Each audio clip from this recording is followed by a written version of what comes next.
And we could do a clap in 3, 2, 1. Clap. I feel like I started that as like a church sermon. Let us all come together to record. And we all press the button.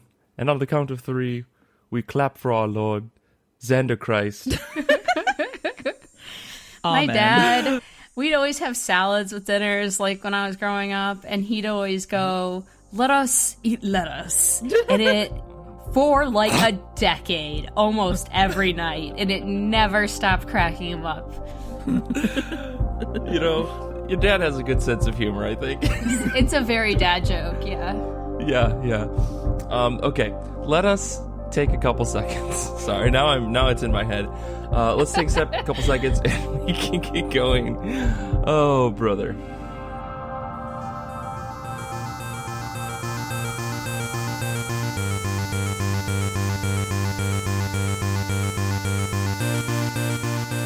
This is the I Read Comic Books podcast. I am your host, Mike Rappin. With me this week, 2 stupendous human beings, Kara Shimborski. Hey. And Kate Scotchless. Hello. Thank you both so much for being on the show this week. I am super excited to talk to the both of you, if only because, 1, it's been so long, and 2, we're talking about a fantastic book from our Goodreads Book of the Month. But before we get into all that, let's talk about the thing we talk about every week. Let me ask you the question I ask every single week. How have you been? How have comic books been? Let's start with you, Kara. Hey, Mike. Thanks so much for asking. I woke up at an ungodly hour of the morning this morning to go to an antique fair that took over like an entire town a little ways away from me. And in this town, there is a store called Mantiques. And Mantiques sells so much pop culture paraphernalia. It was ridiculous. I was with a friend who specifically wanted me to see their Star Wars collection, but then we quickly got distracted by everything else. Like there was a Sailor Moon, like I hesitate to call it either a doll or an action figure, but somewhere between the two from the 90s that like the box was beat to heck and the figure was like colored distorted because it's like 30 years old at this point. And they were trying to sell it for $50. And I was like, friends, if this was 20, it would be in my bag already. But this is a little too much. But I did end up getting a Princess Leia figure that looks like a pantsuit Jesus that just happens to have Leia's hair and some breasts. And I saw it and I was like, okay. So it was an interesting morning. There was a lot of stuff, but that's what I walked away with. My friend bought a California. That sounds like a great way to spend your morning. I mean, my friend walked out with a California raisin puppet, like a hand puppet. That's a California raisin. What is this magical place you discovered? Mantiques. Mantiques. Like, I hate the name so much, but I also can't stop laughing about it, so it was fine. But yeah, the dudes who were working there were really earnest, and like, just, they were all older, and I was just like, wow, man, like, you made a whole store out of this. This is great. I almost bought a tiny Eevee figure, but it was like literally an inch high, and they wanted $8 for it, and I was like, I'm sorry, is this from the 90s? Like, are you saying this is vintage? I will give you $2 for this, friends. So, right. But yeah, it was a good time. In terms of comic books, I saw that Giant Days Volume 10 was on Hoopla, so I read that and enjoyed myself immensely because that series is everything. I'm so behind. Oh man, it's so good. So volume 10 is the start of our three lady friends' third and final year of university, because this takes place in the UK and they do 3 years of university instead of 4 like we do in the US.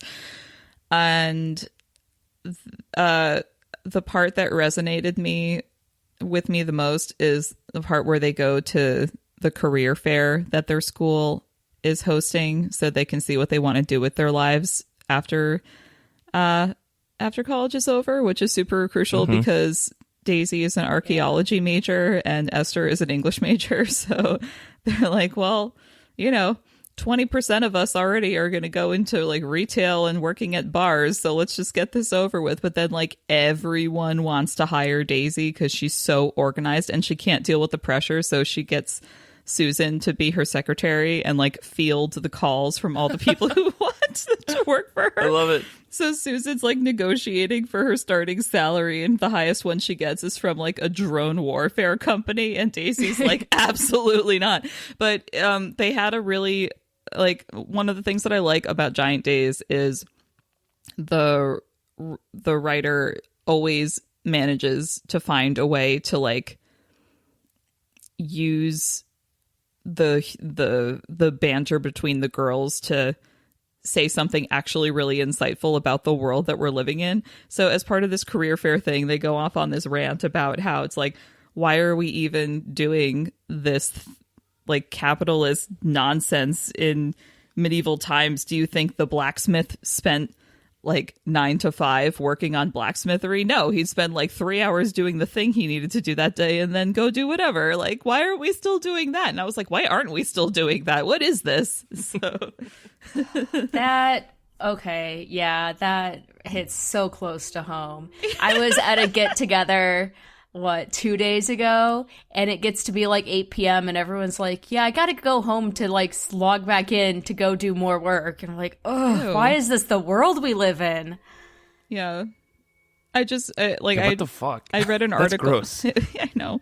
I read an article in The Atlantic the other day about basically how meritocracy is failing us because it's just making us work more and more and more, and we're getting less and less happy and satisfied. And it's like this weird rat race that we all are like complicit in but can't get off of, and it's making us all miserable. And is it really helping us at all? And I was just like, I don't know anymore. No, help. How do we stop it? I don't know. So reading that and then going into this volume of Giant Days was maybe not the best idea, but also now I'm just like thoughtful and reflective about the state of the world today. Comic books aren't just comic books, you know?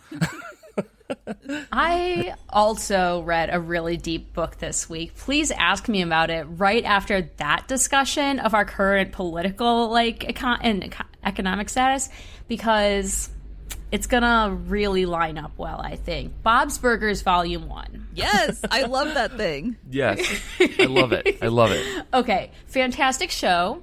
And I decided when I moved and didn't have Xander to hang out with in the evening that I was going to finally sign up for that free 30 days of Comixology Unlimited.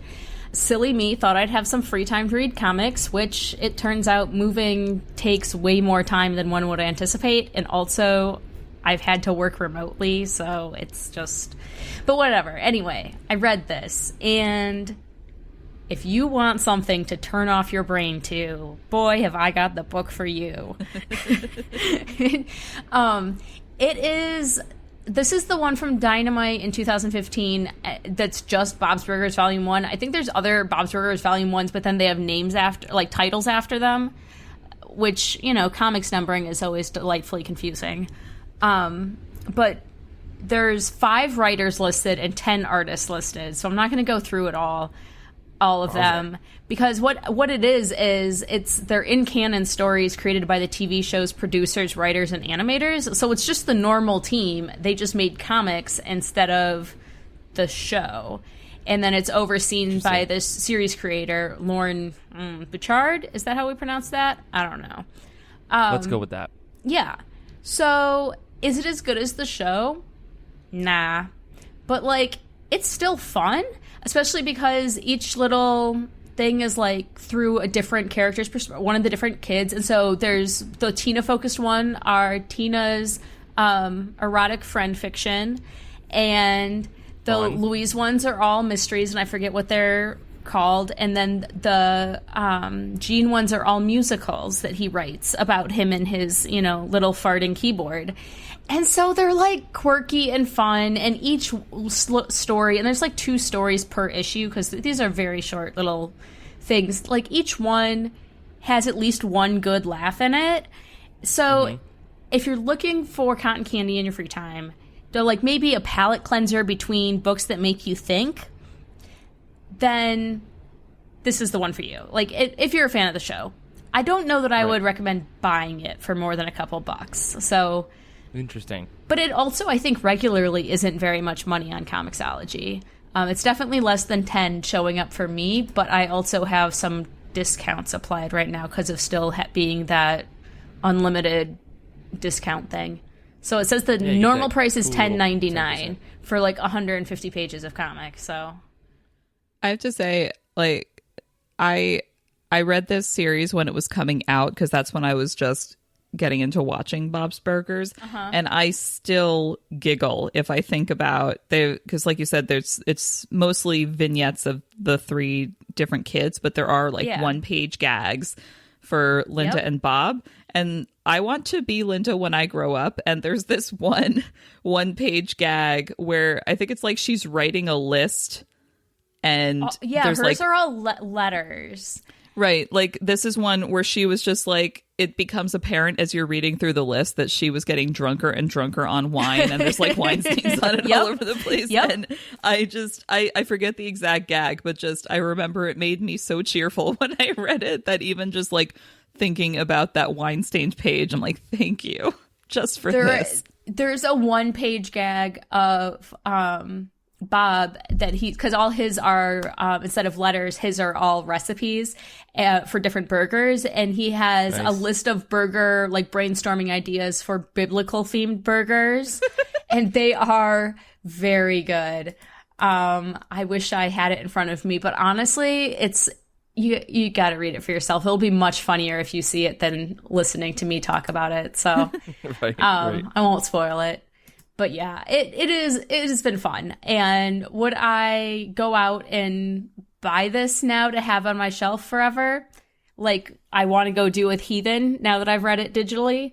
No. But I don't regret the time spent reading it.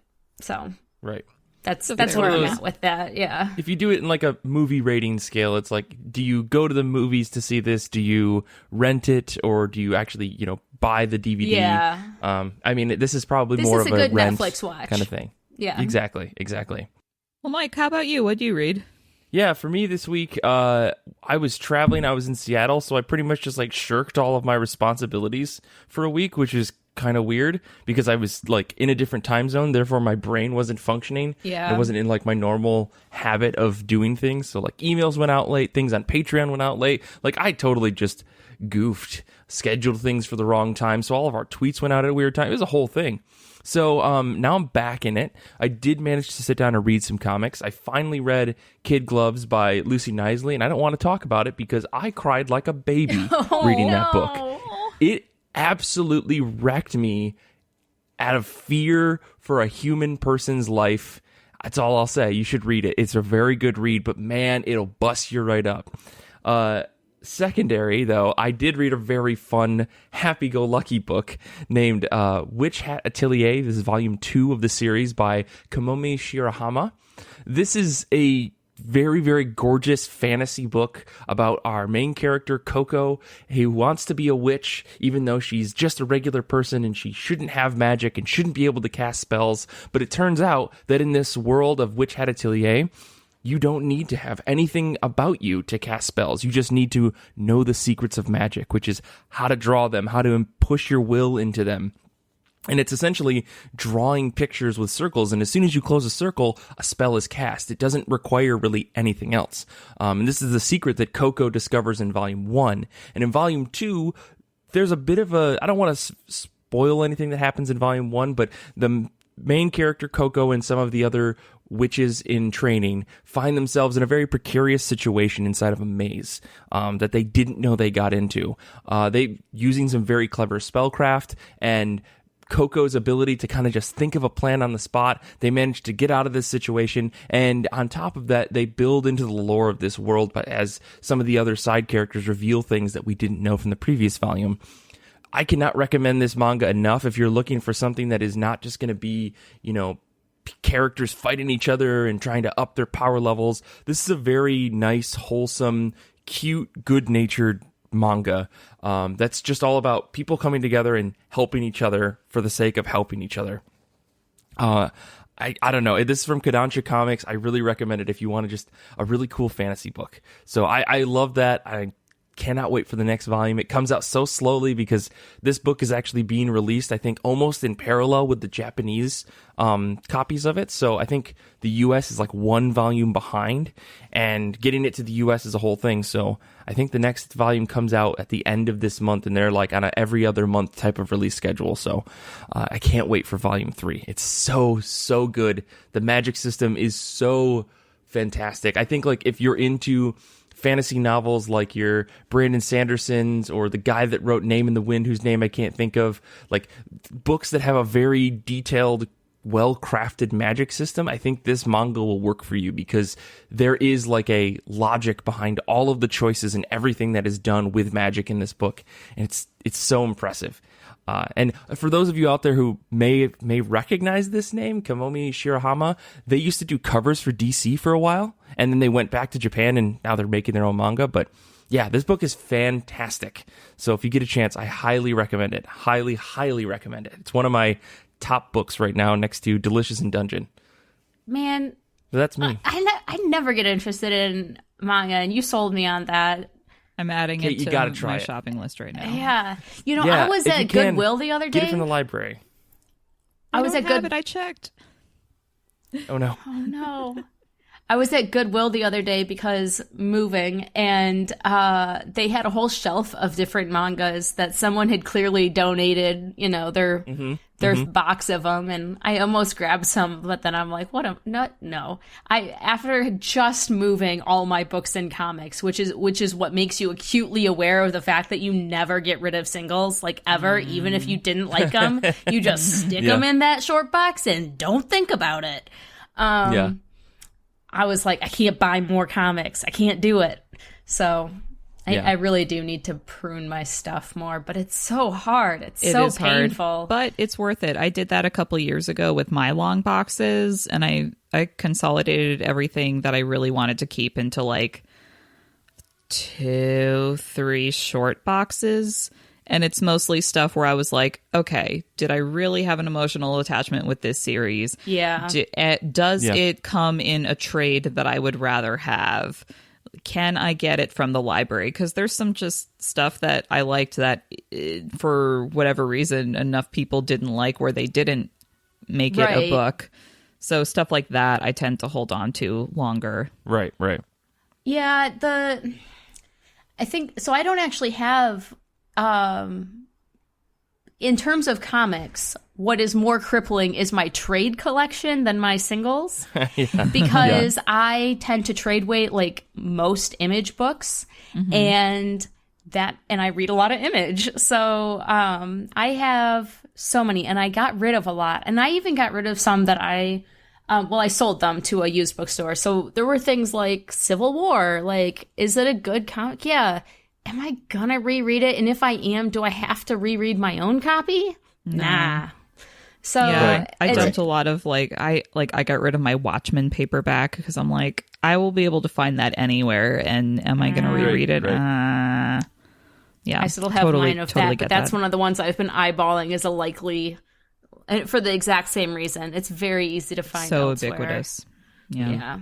Well, to wrap this up, I will say the Witch Hat Atelier is on Comixology for cheaper than the paperback copy by like $4 or $5. Nice.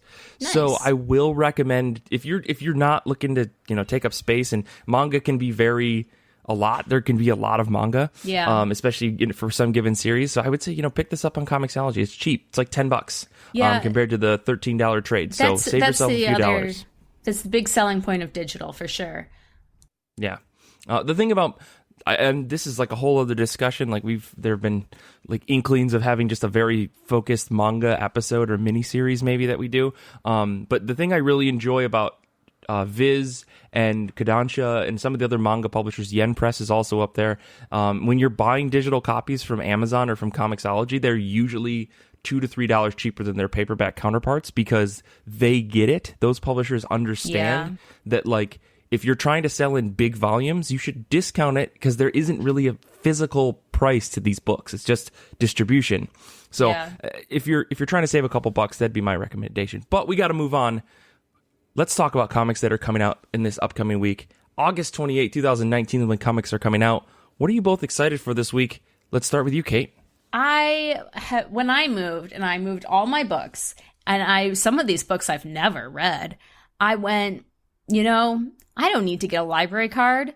I'm just going to read the stuff I already own. Then I looked at what's coming out and saw that Rainbow Rowell has a new OGN, like YA OGN coming out called Pumpkinheads, with Faith Aaron Hicks on art. And it looks incredible. And it's a hardcover OGN, which means it's gonna be ka-ching, ka-ching. And I don't have a library card because that means I have to go to the Secretary of State's office to change my license. And so now I have to go get a library card for this book. So the premise is that there's two seniors in high school, Deja and Josiah, and every pumpkin patch season, every fall they're working in a pumpkin patch together and become seasonal best friends. And this is their last year of it, so they decide to go out on a bang. They might find love, they might type to girl, things might happen. It's a Rainbow Rowell story, so you kind of know how it'll go. And I like that. I like her stories, and I am very, very ready for fall themed stuff. I go to Home Goods and go pick up some discounted Halloween decor already? You better believe it. Yes. So, yeah, I'm ready. And it looks good. It has the female lead is a person of color, which is nice. She always does a good job with representation. There's just you can't go wrong with her books, I feel like. I know, Mike, I noticed that you have a book by her on your list here too, so. Hell yeah. Rainbow Rowell is blowing my mind. I pretty much fell in love with her Runaways run, and now all I want to do is read everything she's ever written because she totally gets the drama of these types of stories, right? So and well, takes it and seriously. I just want to read more. Yeah, doesn't belittle the teenage experience, so to speak, that. Right. Sometimes it can come off very melodramatic, but she's very conscious of taking the struggles of young adults seriously. Have you read any of her novels? Oh no, I have all of them on Kindle. I got some in two of them in a sale or something. They are on my to read list. Right now I'm in the middle of reading some other weird young adult dystopian future stuff. So once I get through that, I'm going to get to her stuff, I promise. Okay. Start with Eleanor and Park, in my humble opinion. I think you'll like that the best. I also really liked Fangirl, but I think you'll like Eleanor and Park the best. Okay. I will. Kate, we'll have a discussion about this during the break. Kara, what are you excited for this upcoming week? Okay. You're going to make fun of me, but I am intrigued by Batman Superman #1 because so I went through a phase in, let's say, late high school through college where at the back of my head I was like, yeah, Batman and Superman, sexual tension, I see it. And then I was reading, and then I think I saw a webcomic that was kind of poking fun at the Batman Superman series from the mid 2000s for really being subtextually yeah, they're definitely into each other, right? They're bickering like a married couple, right? And so I went back and read the first 4 volumes of that Batman Superman series, and I was like, yeah, they're totally banging. This is great. So oh my god.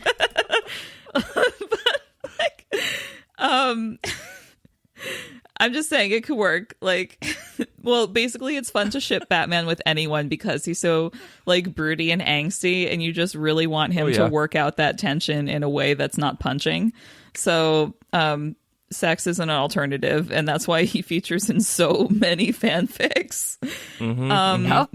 But anyway, so Superman's a nice counterpart to that because they're just they're opposites, but they work together. But there's always kind of tension, and it depends on what kind of universe, if it's comics or the TV shows, so depending on how they meet and can they trust one another. And Batman's got that kryptonite ring, and I don't know. Anyway, so you see why this is obviously a ship that is intriguing to a lot of people. So right. there's a new book about them, and I'm reading the solicited. It ends with, "Can they trust one another?" I was like, can they bang? Like, is that what we're saying? This is Kara. leading into a whole new fan fiction here.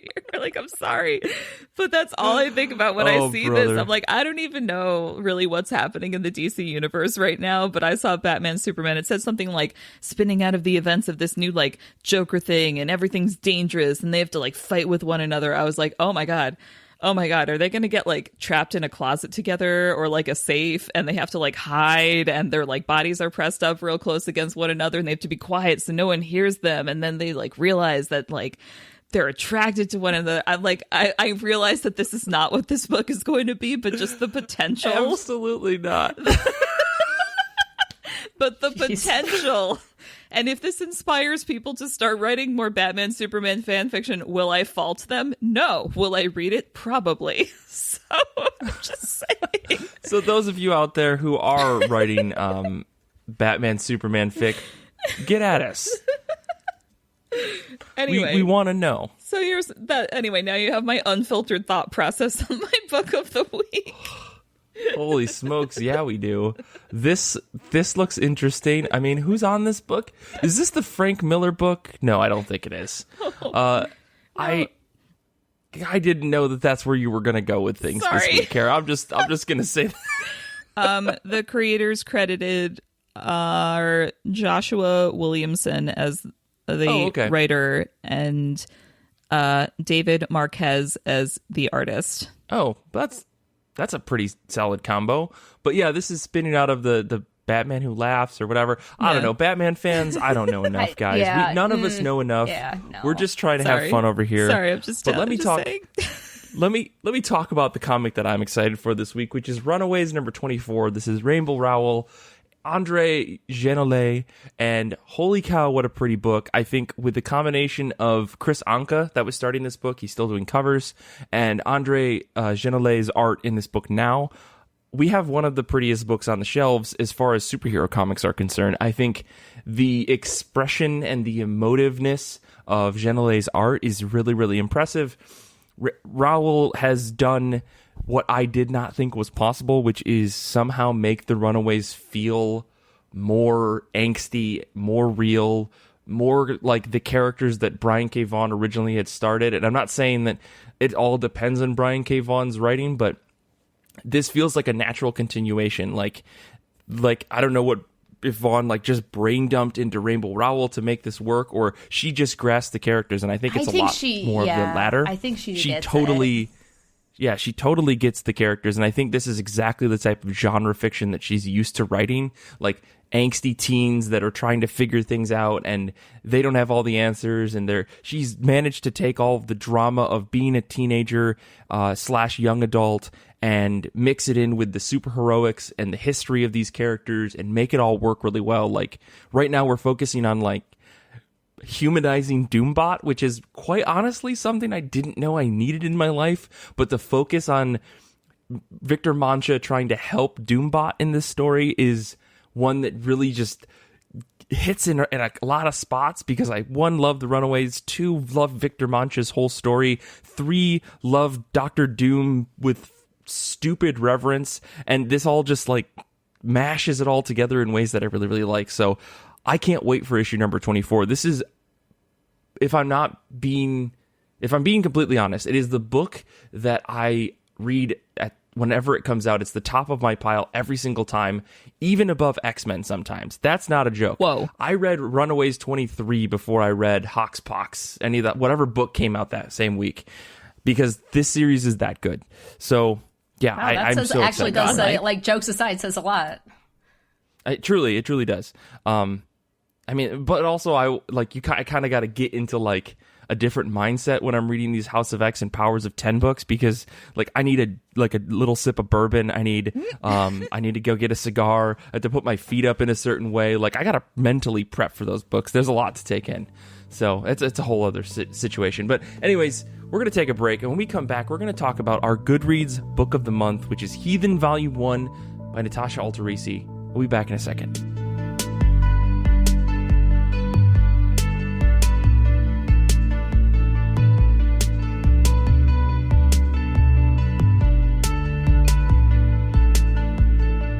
before we get into talking about our Goodreads Book of the Month, Heathen Volume 1, I have a couple things to announce. One, we had a zine that just came out pretty recently, and it is full of some fantastic stuff. Kate Lamphere put her blood, sweat, and tears, similar to the movie Matilda, into this thing. It's amazing. You can get that at ircbpodcast.com/zines. Scroll all the way to the bottom. You can get our latest zine. Pick it up on Gumroad. It's awesome. We also have new shirts on our TeePublic store. So if you want to get a really cool IRCB podcast looking shirt, it says I read comic books on it. It's amazing. Kara posted a wonderful picture of it the other day. You can get those at ircbpodcast.com/shirts. And finally, we have another announcement. We are doing a live Discord hangout episode. Me and Brian are going to hang out on Discord. We're going to try to bring other people in. We're going to talk about comics. We're going to have a couple beers. We're just going to hang out for a bit. So if you want to come hang out with us, make sure you jump into our Discord chat. We're going to be hanging out with our Patreon people 30 minutes early. There's a link to our Discord in the show notes, so make sure you do that. It's August 30th at 9 p.m. Brian and I are going to be hanging out. It's going to be a good Friday night. 9 p.m. Eastern. 9 p.m. Eastern. That's a good point. I forget that this is a worldwide podcast. So, it's August 30th, 9 p.m. Eastern Standard Time. We will be hanging out. But anyways, let's get into talking about our Goodreads Book of the Month. Heathen Volume 1. This is written and drawn by Natasha Alterici with lettering by Rachel Deering. This is a big old book. This is a big old popular book. Kate and Kara, I want to know what you guys thought about this, because I think we've talked about Heathen many, many times on the show. But now we're focusing on it. We're doing a whole episode dedicated to it. What did you guys think? First, we're going to remember to say full spoilers for this book. Yes, full spoilers. Like always with our Book of the Month discussions, but usually we remember to say that like 10 minutes in. So full spoilers. But oh my God. Full spoilers for numbers 1 through 4. Oh yeah, because I guess I didn't realize it was only 4 issues because I read it like all at once. But oh my God, now I understand why you guys talked about this on the show so much. This comic is incredible. I loved it. Like to the point, like read it in digital. Now I want a physical copy to sit on my shelf. I want to do that bad thing you do as a comics person where you have multiple copies. That's not a bad thing. Support your creators. Wait, Kate, was this the first time you read this book? Yeah, I hadn't read this before. It had been on my to-read list. Well, because I was doing my, final year of my master's. I read barely any comics in the past, year. So, yeah. And also, I was working extremely hard to do it without taking out loans. So my comics budget was small. So new comics, when I did read, it was, stuff I already had and stuff like that, or from the library. So this was on my radar, but I hadn't actually pulled the trigger yet, and I loved it. The art, wow. The story, wow. My heart, kaboom. It was wonderful. I read Heathen when it started coming out, because prior to, is it through Vault Comics now? Yeah. It had a different distributor. It was like one of the Comixology Submit comics or something like that. So I think I read the first, I think I started reading at the first issue when it first came out, and I loved it so much that the second the Kickstarter for Volume 2 went up, I backed it at an aggressive tier level. And at one point, Natasha Alterici was doing commissions, so I got a commission, and it's my my computer lock screen, and every time I look at it, I'm just so pleased. And just everything about Heathen Volume 1 is just it. I don't even know who we can really compare it to creator wise in terms of the art or the storytelling. I think there's a 2 or 4 page sequence with these wolf spirits or wolves that are talking, and that felt like some Mike Mignola scenes in Hellboy a little bit, but the rest of it I was all this is 100% original. Let's do this. Lenny, on the Goodreads group discussion of this, said that it reminded her of Neil Gaiman's characters or something out of Fables. And that is the Neil Gaiman aspect, I think, is what it felt like to me very much. Probably because I also read his Norse mythology book. But in general, I think the story had a very Neil Gaiman-y vibe. Yeah, and I totally think that there's a lot of influence there. I mean, I want to say Natasha, I think, did a really good job of adapting Norse mythology in her own way to make it work for her story, where, you know, there's this idea of Odin, the kind of like patriarchal tyrant who she kind of has it out for. She's like, hey, dude, you've kind of been a dick for a while, and I don't want to do that anymore. Like, my life sucks, and I think it's directly because of you. And I don't want to say that she's completely driven by that. I think, like, Adis is the main character of this book. She is very much an independent person who's like, I don't care about the rules of law or whatever men think I should be doing. I'm just going to be the warrior that I was raised to be, which I think is a really cool like story in general. And I'm in the same boat as Kara. I think I started reading this in like the first or second issue when it came out. I remember seeing the old Comixology Submit cover for it and just being floored. And I was like, oh, cool, this is some Norse book that I can get into. And it turned out that it was fucking incredible, and I was subscribed to it, and I was waiting for like every single issue to come out. It was one of those books that I wanted to read a lot of as much as possible, and it really like broke my heart when there was a lot of delays and there was issues because Natasha had some health problems, and it's like, God damn, like what a unfortunate situation for that. But I mean, nonetheless, every issue that has been released has been stupendous, and I think her getting picked up by Vault has really breathed new life into this series. And I think even beyond like the first volume, this story only gets better and better. And this first volume sets such a precedent for like the scale and of what the story is going to be, but at the same time also grounds the character a lot. Like, nothing feels super heroic. Everything feels like, you know, humanity's struggle against, you know, the greater gods of the universe. And to me, that's the coolest story in the world. That's the kind of stuff I love reading about. This unbelievable, unimaginable power that is thwarted by humanity's ability to fight back. Such a cool thing, and it works on multiple layers. But from like the first look, that's what it is to me. And I really, really like that. I had a slightly different response reading this when it was first coming out versus reading it now for this discussion, because I realized when I was first reading it, like the first couple issues, we're seeing Adis being outcast from her village. Everyone thinks she's dead, but her dad faked her death so she could get away, because she was caught kissing one of her friends who was a girl, and they were not down with that in this village. And so she goes off on this quest to free the Valkyrie warrior Brynhild from this like ring of fire that Odin traps her in.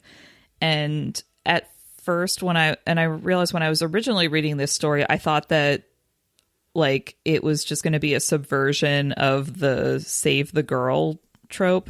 Yeah. And she was going to like get Brynhild, and they were going to like have an adventure together and end up together. And then rereading it this time around, I realize it's not about that at all. And Adis actually says specifically, like, hey, like, I'm not here to marry you. I just think this is fucked up that you're here in this situation. And us ladies have to stick together because Odin's a dick. And I was like, oh, yeah, feminism. Let's do this. So I'm glad I reread because I have a better understanding of it now.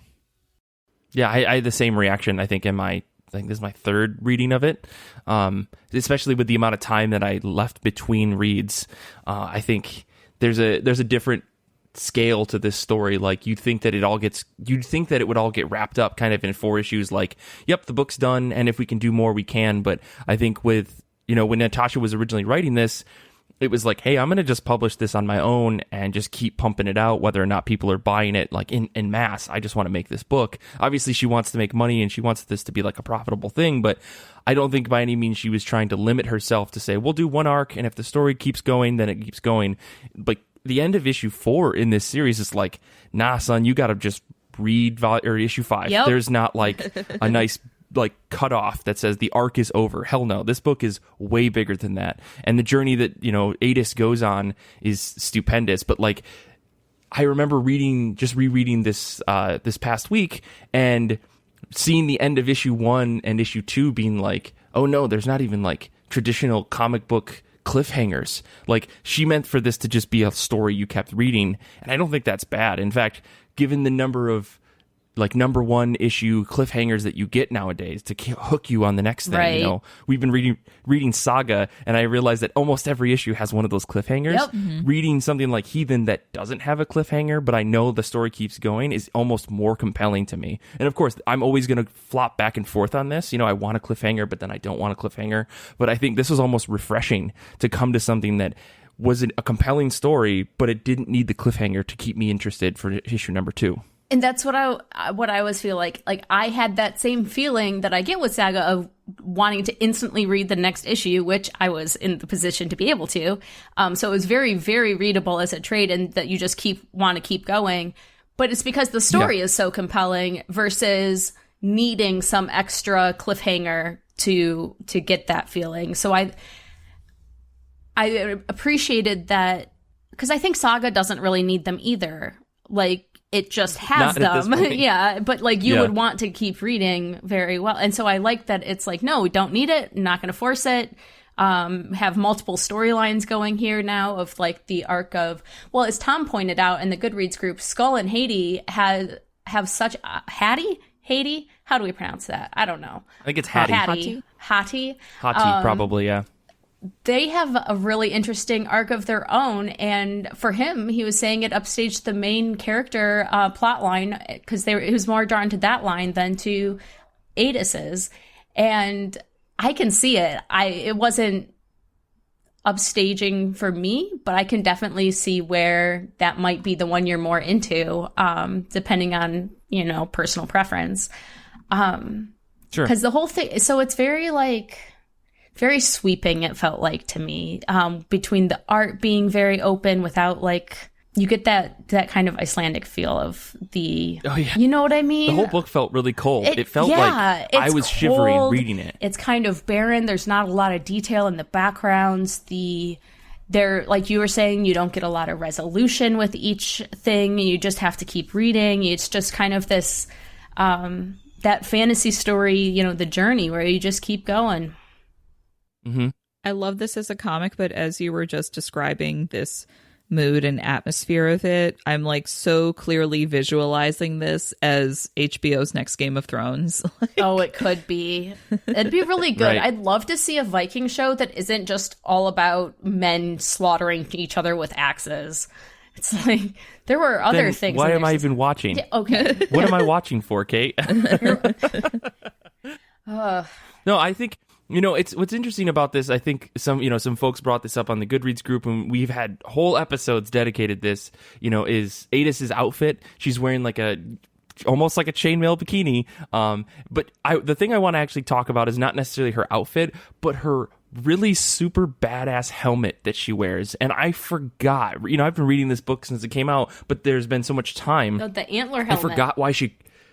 The helmet. Yeah. I forgot why she was wearing the helmet. And she's like, well, the Christians say that their devil has horns, and I figure I want to be scary like that devil. And I was like, oh, that's the coolest thing in the world. To me, that was the coolest thing. And it probably doesn't help that I just watched this this documentary called Hail Satan with a question mark, all about the Satanic Church in the United States. But I thought that was such a cool little moment, and also you all should watch that documentary. It's really cool. It's about how the Church of Satan actually does a lot of good for this country, in the United States at least. But still, we'll get into it after the show. Okay. But the thing I really, I like that she wants to be scary. She wants to be the intimidating warrior, if only because she is that warrior. It's just no one's maybe taking her seriously. But I think she proves pretty early on that she's capable as much as any man, if not more than any man. And it's not even about a comparison. It's that she is this born true warrior.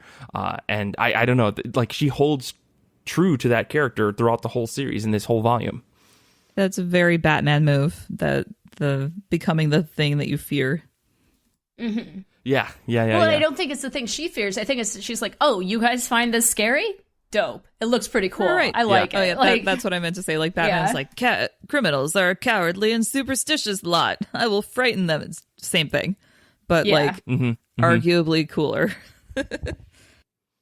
So what did you guys think of, the overall art style of this book? Because I had some thoughts about it initially, but I want to know what you guys thought first. When I went back, the first couple pages of the first issue, I was like, "Oh, I don't remember this being this rough."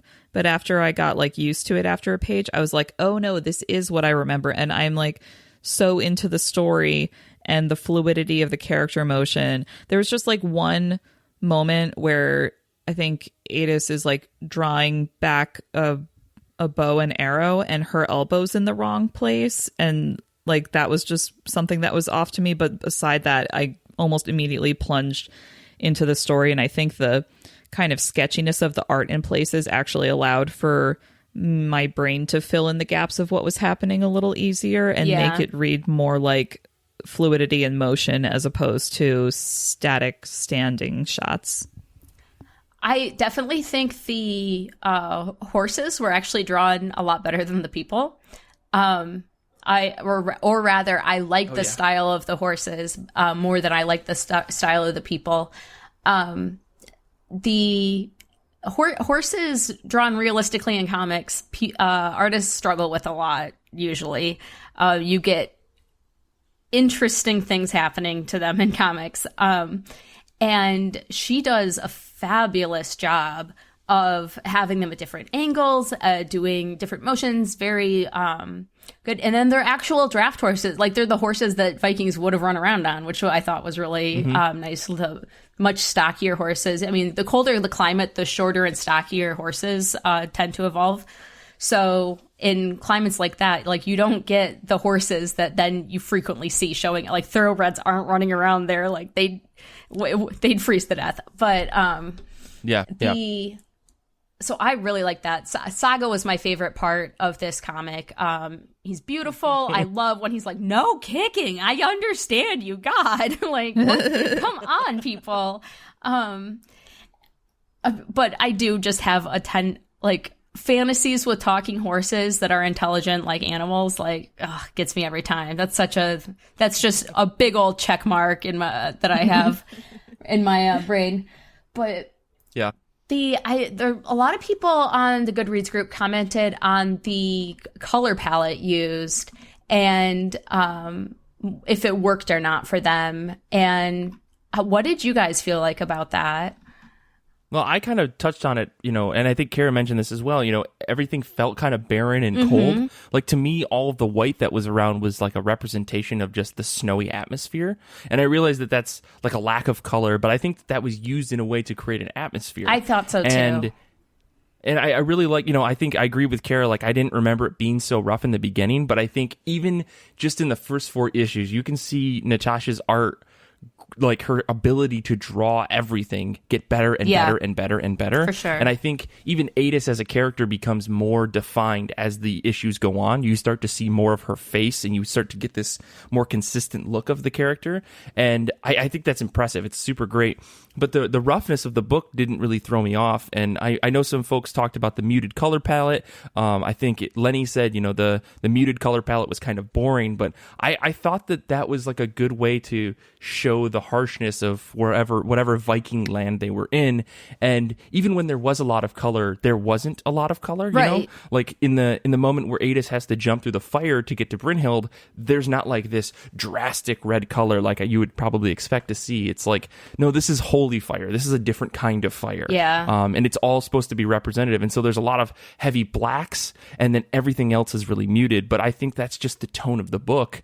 And as the series goes on, I will say, you do get more blues involved in the book and more dark grays that become more prevalent. But, something like Saga, like the horse is very defined because I think it's the importance of a character in some ways, right? Or the wolves, for instance, are very, very dark. And I think these are things to be like, these are the super defining things of the book. Like the backgrounds don't necessarily need to pop into your eye because you're supposed to be focusing on characters. And those are the things that are usually the most defined in the book. Not just with color, but specifically with like line work and heavy inking. And I know she does a lot of her work digitally, so it's, digital ink, whatever. But I think it was the mutedness of the color palette was specifically there to draw your eyes to the things that were most important. And I think later in the series, even in this volume, the things you're supposed to be drawn to with your eyes in the background are usually darker in color, typically like a dark gray or a brown or a blue. But I don't know, it didn't bother me. I liked it a lot. I think like it just defined the book. Yeah, I thought so too. I The only thing that threw me is, so you get that very snowy, stark sense with the color palette and the what's drawn or not, but then the outfits, which we've talked about before, and I don't mind, I don't know that I have feelings about the bikinis, but it throws me slightly in that generally when you're in a very cold place, one of the things that gives you the sense of it being cold and snowy and stark is that they're bundled up in all their furs and all that stuff. So there's a lot of scenes with like this big furry cape, like big warm cape, but then also the bikini. And so it's like, wait, is it cold or isn't it? My brain just kind of had to calibrate a few times on that. It's like the early 2000s when you could wear a tank top, but also a scarf. Yes. It's all about the look. I took her wearing like the big coat and the the bikini as like when she's traveling, she's got this big coat around her. But when she's in a combat, she's in her combat outfit. I don't know. That's weird Red Sonja justification garbage. But I don't think it was necessarily intended to be gazy. If that's what we're getting at, because if you think about it, like even some of the more powerful characters in this book, like Freya, for instance, Freya's just hanging out with her titties. Yeah. Like she's just hanging out, and I'm not gonna care. No one's about to fight a god, like she's the leader of the Valkyries. And yet it doesn't feel gazy because it's not like she's super busty for either of them. So it doesn't feel like that's where your attention's being drawn to when it's drawn. Which is where I'm like, I don't mind either way. But in terms of like when we're talking about how the muted color palette and all that lends itself to that feeling, that was the thing that every now and then would make my brain hiccup going, wait, where are we again?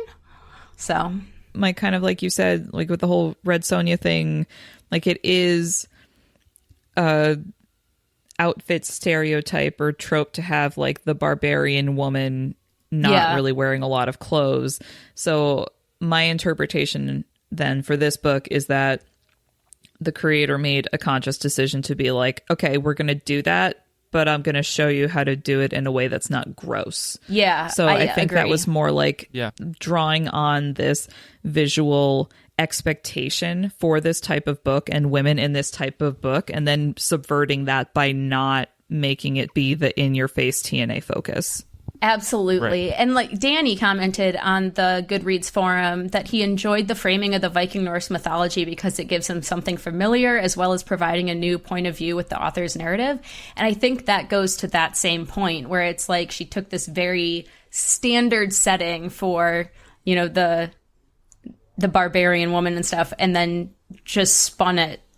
And I think it's great. Made it a lot more interesting to me. That's what I typically don't read those stories just because they're like very cookie cutter, Mm-hmm. I mean, and just one final bit on this. Nancy had a great line that said, she, in the Goodreads group, she said, the ladies were often, or talking about Northlands and things like that. She says, the ladies were often very scantily clad, lithe beauties, and I, being a practical lass, wondered why they wouldn't be cold or more battle-worn. Then it dawned on me that guys aren't the only ones that can admire the female form.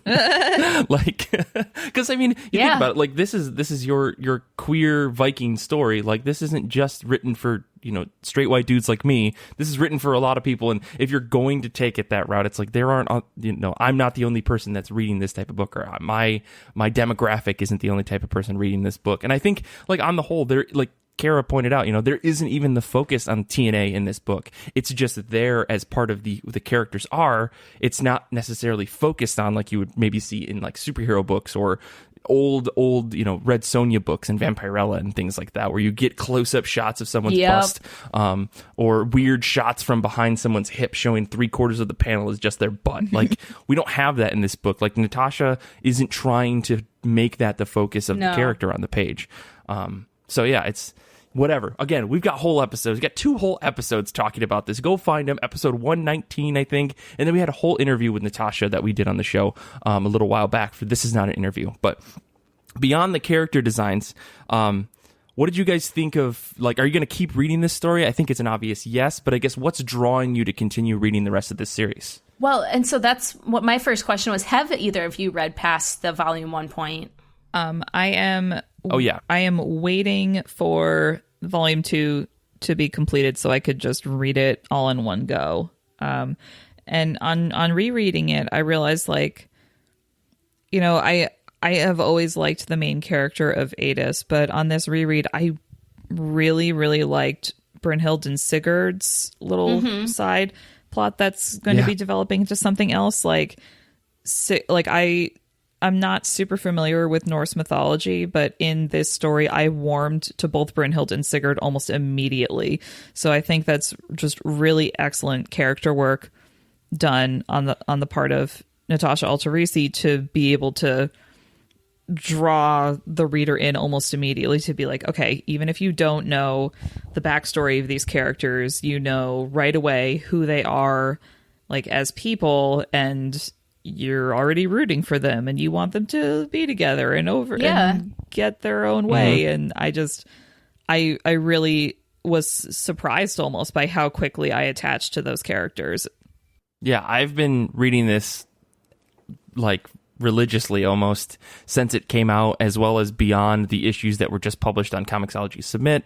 When things got picked up by Vault Comics, I had like pre-ordered all the issues, and I've been reading it single issue to single issue as they come out. Would you say that you've been reading it since before it was cool? Fuck yeah, I would. Yes, we're hipsters about Heathen. Hipster Okay. Mike? Yes, okay. Yeah. I get one thing to be cool about, and it's having read Heathen before it was cool.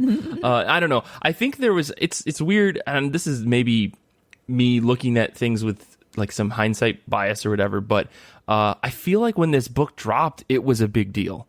Yeah. I feel like someone somewhere made a post or wrote a review, or maybe Comixology just featured this because it's fucking awesome. But I feel like even when issue 1 came out, there was a lot of buzz around this book.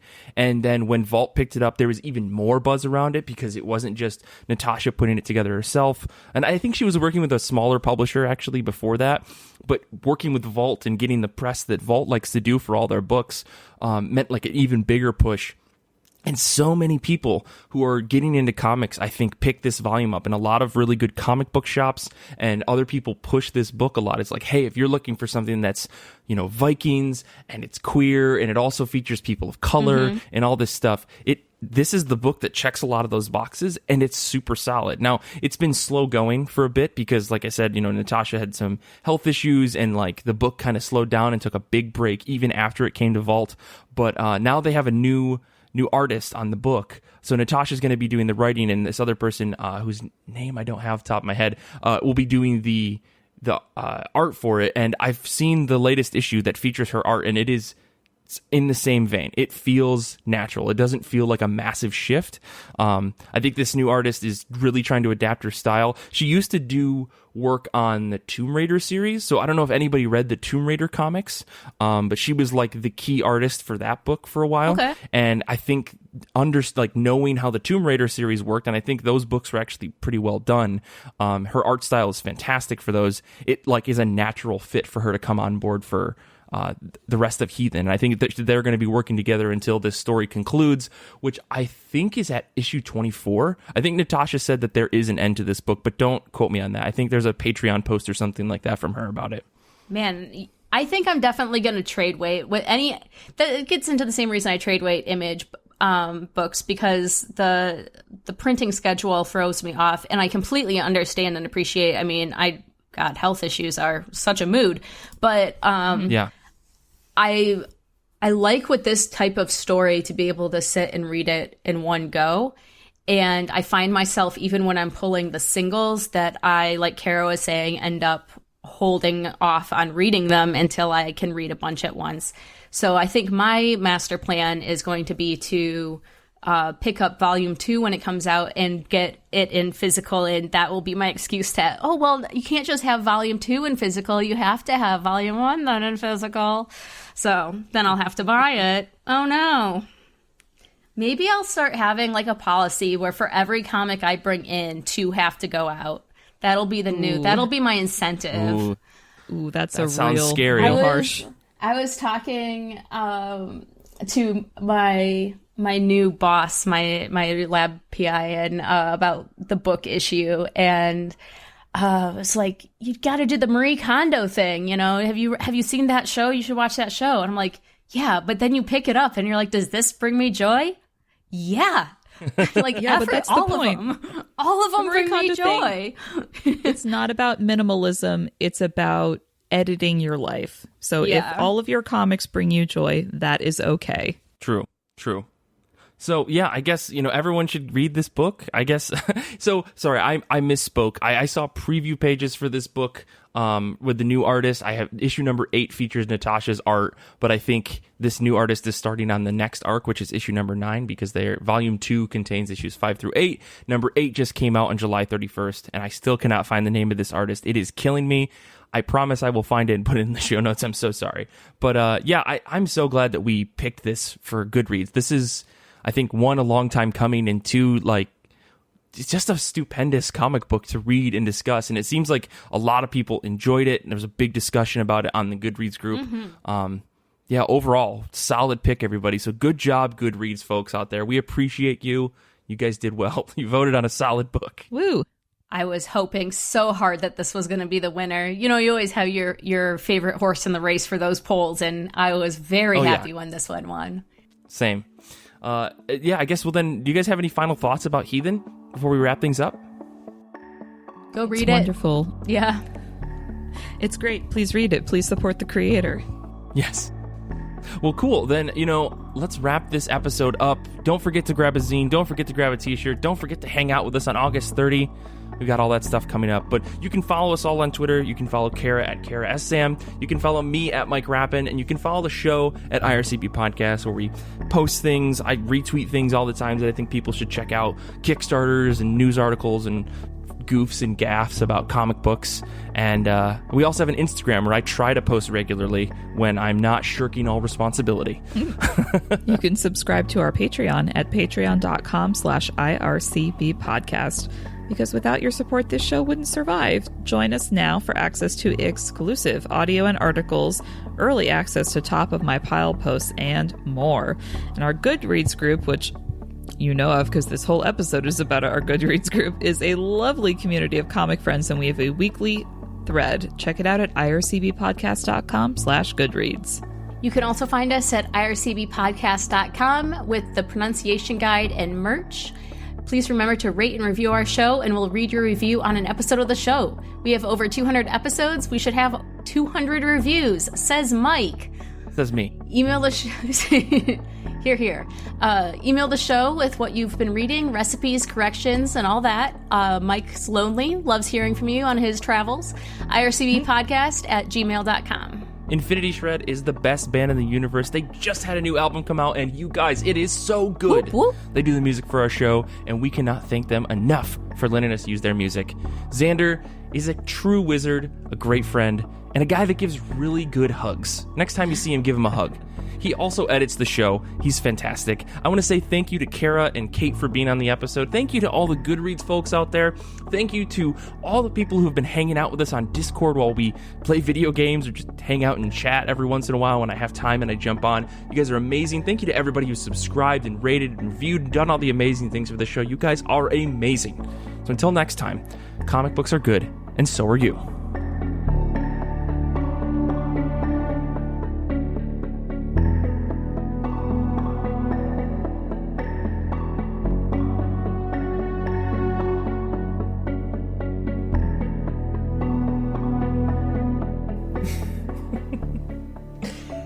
Brother, I'm looking at dumb shit on the internet, guys. Same. Help. No, same.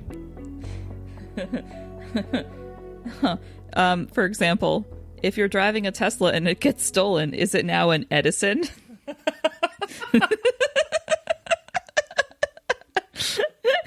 Oh, God. As someone who works mere miles from the Tesla factory, let me say yes.